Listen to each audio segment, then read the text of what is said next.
Di sebuah sekolah, ada seorang ketua OSIS yang dikenal oleh seluruh warga sekolah, dari adik kelas hingga kakak kelas.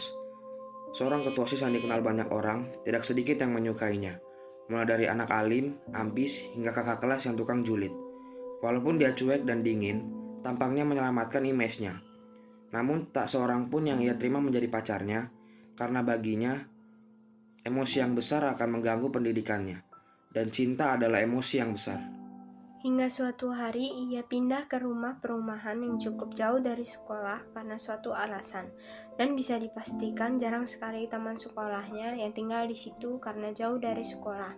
Hingga suatu hari saat ia sedang membawa anjingnya untuk jalan, ia melihat anak perempuan yang kira-kira umurnya di bawah 1 tahun dari dia. Berambut hitam kecoklatan, sebahu, yang sedang menyiram tanaman. Dan mata mereka pun saling bertemu.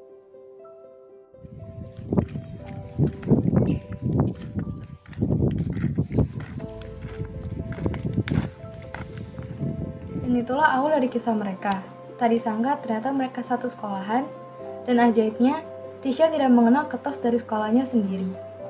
Ia memang cuek dengan organisasi, makanya memilih untuk tidak bergabung dalam organisasi manapun. Karena menurutnya, organisasi dapat menghabiskan waktu belajarnya.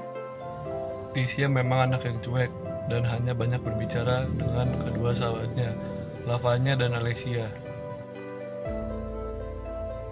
Leticia mendatangi taman di dekat rumahnya dan menghampiri sahabatnya. Mereka sengaja berjanjian di taman, walaupun rumah mereka hanya berbeda 2 gang dengan alasan bosan. Kemarin gue habis akan sama cowok tingginya 170-an, terus rambutnya hitam pekat gitu. Seriusan, tetangga baru lo? Segeng gak sama lo? Iya, rumahnya sederet sama rumah gue. Apa baru ngomong sekarang? Ya kan gue baru ketemuan sama lo, Lia. Oh ya, habis ini kan lo mau pergi sama pacar lo kan? Jam berapa? Asing dijemput sama pacar. Dikasih lihat cara Lo punya dia. pacar lo gak ada? Iya lagi PDKT nih, bentar lagi ditembak. Cuma gara-gara ini ya. PDKT-nya hampir 3 bulan ya. Kalau gue sih kalau dia belum aja ada. Iya. Lagi mau fokus sekolah aja sih. Jam pun mereka habiskan untuk bercanda gurau ditemani dengan angin yang sejuk yang baru saja terjadi. Hingga akhirnya Cia dijemput oleh pacarnya dan Fanya harus pulang karena sudah dijemput oleh ibunya. Tersisa Tisha duduk di ayunan yang sedikit ramai dengan pengunjung yang sebagian besar adalah anak seumuran dengannya. Ia menghabiskan waktu dengan diri sendiri. Hingga matanya tertuju pada cowok tinggi yang memasuki taman tempat dia sedang bermain ayunan. Yang bagi dirinya tidak asing, itu adalah Chris. Tanpa ia sadari, di taman tersebut ada Tasya yang sedang temurung di ayunan, dan ia pun mencoba untuk menghentikannya dan mencoba untuk berkomunikasi dengannya. Lalu, Chris menghampiri Tasya dan Isi, gue boleh duduk di sini nggak? Ya, Makasih, gue nggak ganggu kok. ya nggak apa-apa. Nggak usah formal gitu kali. Gue bukan anak pejabat ada. Lu sekolah di mana? SMA Efisien. Kayaknya gue nggak pernah lihat lo di sekolah kayaknya. Lu nggak tahu gue ketos di sana. Lo ketos. Gue nggak pernah lihat sih. Dan keheningan pun datang setengah jam berlalu.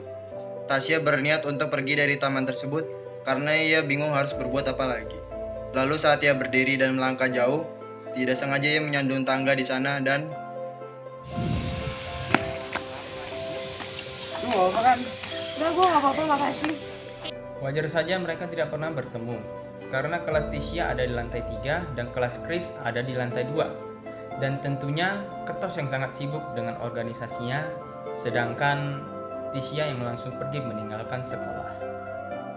Ketika sekolah selesai, dan mereka kemungkinan besar bertemu di area perumahan, dan hal itu pun terjadi.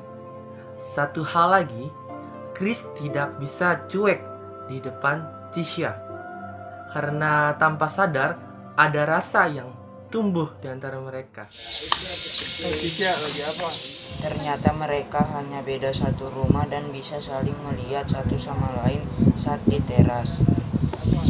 Lagi gabut aja di sini. Gak usah malu, kemarin kecelakaan, gak ada yang tahu. Ya. Ya udah gue pergi dulu. Ia masuk ke dalam rumahnya dan Tisha memulai menyiram tanamannya sambil memikirkan apa yang barusan ia dengar. Hah? Ketemu di sekolah. Kamu nyamperin gue. Sumpah, si gue gak boleh kepedean. Ternyata Chris menguping dari jendela tertawa sambil bergumam. Lihat besok gue lagi berjuang sih ya.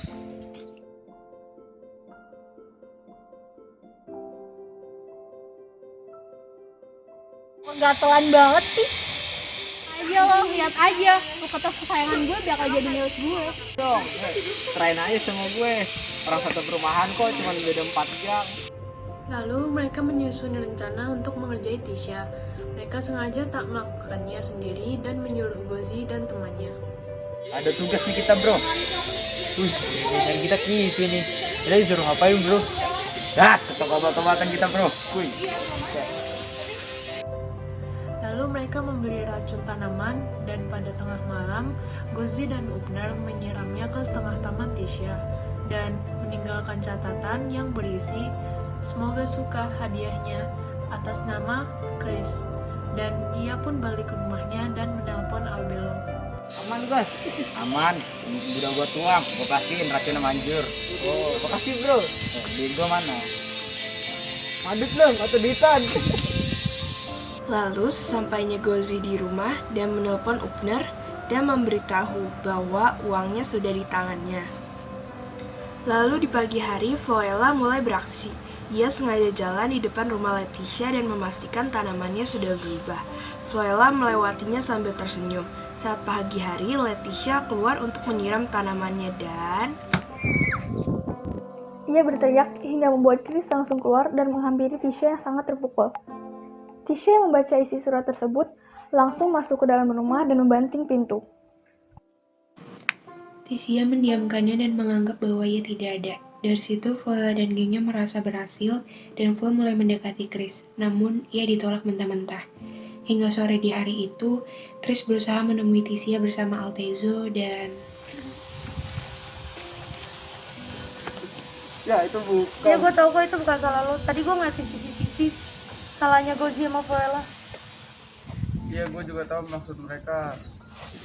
Habis mereka tahu kita berantem, terus lo deketin gue, habis itu gue tahu maksud mereka apa.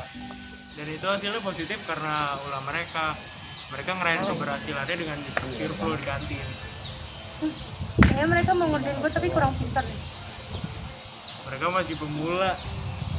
Yang itu biar gue aja yang ngurus. Gue pada berbagi kasih sayang aja. Gue pengen ngegibitan gue. Udah. Mereka tertawa dan menghabiskan hari di teras rumah Tasya dan besoknya mereka menghampiri Flo dan gengnya untuk meminta penjelasan serta membawa bukti. Dan mereka mengakui kesalahannya dan tak berani mendekati Tasya dan Chris.